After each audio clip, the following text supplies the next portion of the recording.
Hello everyone, UK Guns here. So in this video I'm going to show you how to install a BAD or battery assist device lever on the Smith & Wesson MMP 1522. Now for those of you that don't know what a BAD lever or bad lever or battery assist device, whatever you want to call it, what it basically does, it acts as an extension from the bolt release down into the trigger guard, like so. So that when changing magazine, instead of needing to come up and press the bolt release up here on the left-hand side of the weapon, the operator can just tap the lever here with their trigger finger to release the bolt release mechanism.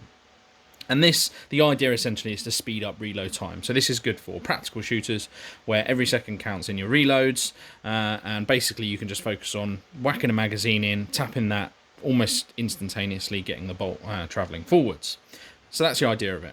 Now, this isn't actually a Magpul Bad Lever. You may be aware of the Magpul Bad Levers. They're quite a bit more money. But because essentially all it is a piece of metal. There's nothing exciting about this. It's a piece of metal with a screw in it, because that's how it's held on the bolt release. It just sits over the bolt release. It's nothing exciting. So I just went with a cheaper alternative, which is this one.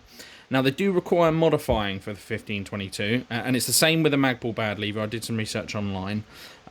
You can, I believe, get 1522 specific ones that don't require any modification, but as always, they're more money. And frankly, the modification is very, very simple. All you essentially have to do is just bend it out slightly. Because it's polymer, I'm not really sure why, maybe someone can tell me in the comments, but my guess is because it's polymer, this receiver is ever so slightly thicker than a standard AR15. Probably just because, as I say, because it's polymer, they probably make it a little bit thicker, so it's got a bit more strength to it, because metal wouldn't need to be as thick, of course. And I think that's essentially what it is. And so where it sits on there, it sits up flush against the side of the receiver, meaning that there's actually not enough movement in the lever for the bolt hold open to actually work. So you can't press it down to hold the bolt open in the first place because it's already pressed against the receiver. So there's no travel in it to enable the bolt release catch to actually function in the first place. So the bolt never holds back, which makes this basically a bit useless. All you have to do is, what I did is I just put it in a vise, like so, and just lifted it up slightly. If you see that this isn't the bend that I did, it already naturally has this curve in it, but I just made that curve a little bit more. So I used that curve as my sort of point where I wanted to bend it, so I anchored it here, and then just pressing down on the back of that and just lifted up here, just a bit of leverage to just basically increase that bend a little bit more than it already is. Like I say, that bend was already in there. That's not what I've done. That was already part of it, but I just increased it a little bit. And in fact, it was a bit too much. When I put it on the rifle, I could see there was a bit too much travel, so I went back and did it a bit less. I went back the other way, because this did bend quite easily. So the same would be for the Magpul one, I'd assume. Don't bend it very much. It's just a very small amount you need to bend it, and that will do, because then it has enough travel that it can actuate the bolt release, but still operate.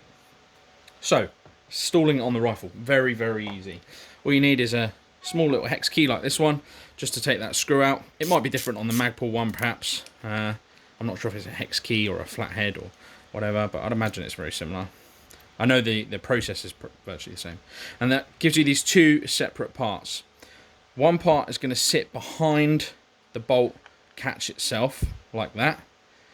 And then the other part is going to sit on the front of it with your screw, then screwing in to there to hold the pieces together. It's a bit of an awkward angle, so it would be easier if your rifle was laying down when you did this, but I'm trying to do it for the camera. There you go. Don't need to tighten it up too tight, just tight enough that there's no rattle or unnecessary wiggle in it. And that's it. So you can see there, all it does, it's like a sheath. It sits over the existing bolt release. It doesn't press it out at all because there's already a gap behind the bolt release. So it doesn't change the bolt release in that manner. And then all you need to make sure is, as you can see there, that there's a gap between it and the receiver. Before, when I first put this on, that was flush up against this receiver. And that means that the bolt release then can't move that way to hold open. It needs to press down a little bit to hold open, and then you press it back to release it. So you need to have that gap for it to function.